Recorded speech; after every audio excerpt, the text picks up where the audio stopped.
Hey guys, today we're talking about how to apply key signatures. You know, those sharps and flats you usually try to ignore. We're going to make it easy. Have your instrument handy so you can play along. When we play music, most notes are going to be natural, but some might be flat or sharp. If you're not clear on how flats and sharps work, check out the video Chromatic Patterns for String Players. It's in my tutorial playlist, and I'll link it below. Composers could put sharp or flat symbols in front of every sharp or flat note, but that would take lots of time and be really messy. We keep things organized by putting the sharp or flat symbols we need at the beginning of every line of music, so we can just agree ahead of time which notes are going to be sharp or flat. Let's just keep things simple for now and talk about sharps. When we put sharps in the key signature, they go in a certain order, always from left to right. The first sharp will always be F, placed on the line that represents the note F. The second sharp will always be C, placed in the C space. When you see two sharps in the key signature, you know to play all Fs as F sharps and all Cs as C sharps. So in this example, you know to use F sharp because of the first sharp in the key signature. The pattern sounds like this. Now play it with me. You'll hear 4 clicks to set the tempo.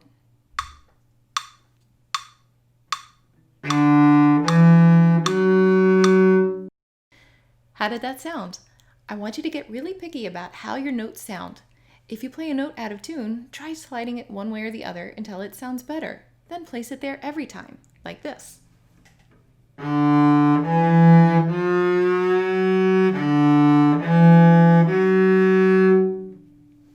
Pay attention to how it feels to play each note in the exact right spot. Make sure to keep your hand in a C shape with your thumb behind second finger. Let's try this example one more time with really good intonation.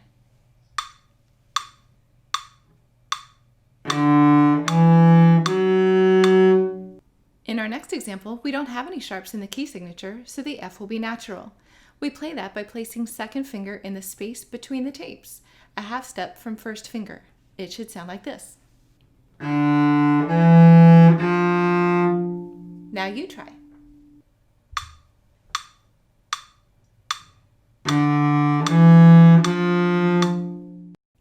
Let's go back to our sharp key signature. In this example, F is sharp, so we'll use third finger. Let's try it together.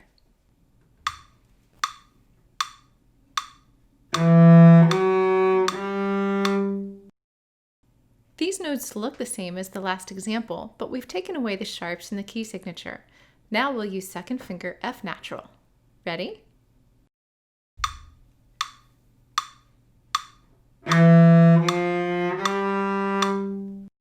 Another challenge with this example is making sure fourth finger stretches all the way to the tape.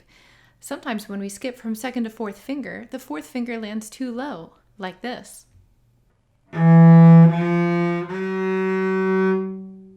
it's out of tune. Make sure the fourth finger matches the open string G, like this. Let's try the example again, this time checking fourth finger with open string G.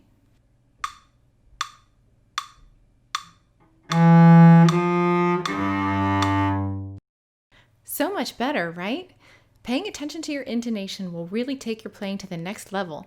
Always listen for the sympathetic vibration or that ringing tone that you get when you play a note that exactly matches an open string.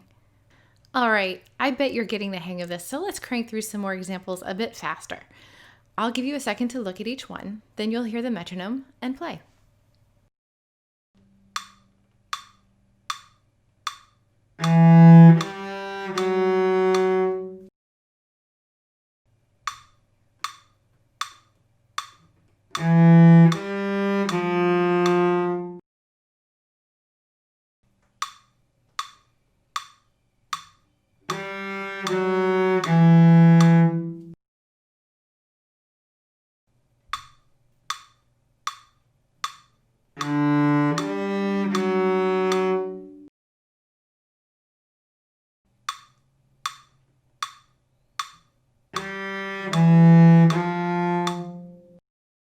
Great!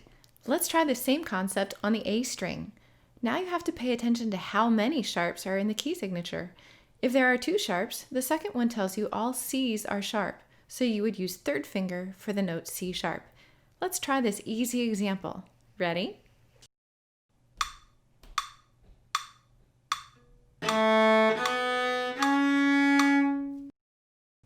In the next example, the notes look the same, but there's only one sharp in the key signature. F's are sharp, but C's aren't. We have to use second finger for C natural here. Let's try it.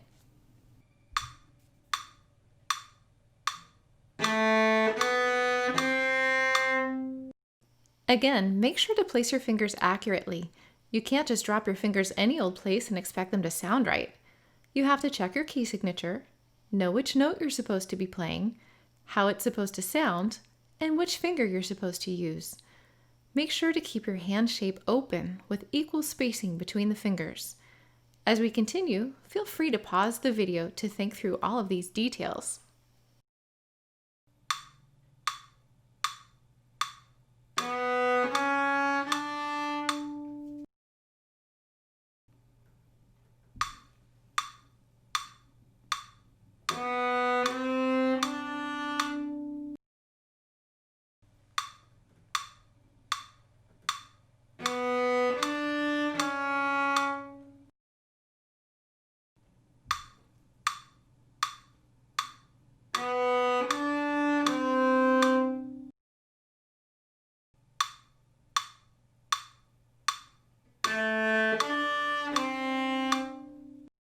Great! Now we've applied key signatures using 2s and 3s on the D and A strings, but let's go to the G string.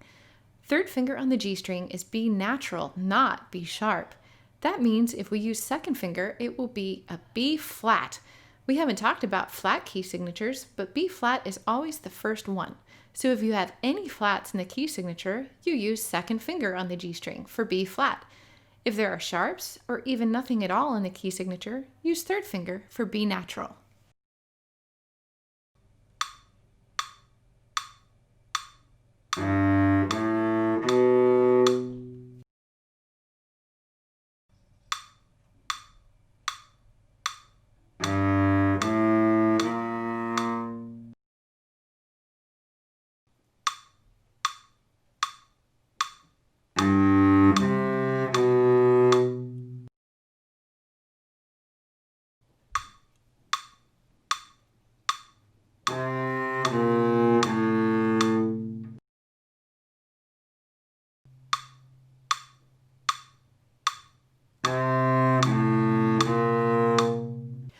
All right, just one more string to go. The C string is a lot like the G string in that all of the notes on the tapes are natural, D, E, and F. That means if you play second finger on the C string, it will be an E flat. E flat is always the second flat in the key signature, so when you see 2 or more flats, you'll use second finger on the C string. If you see only one flat, or any sharps, or even nothing at all in the key signature, you'll use third finger for E natural.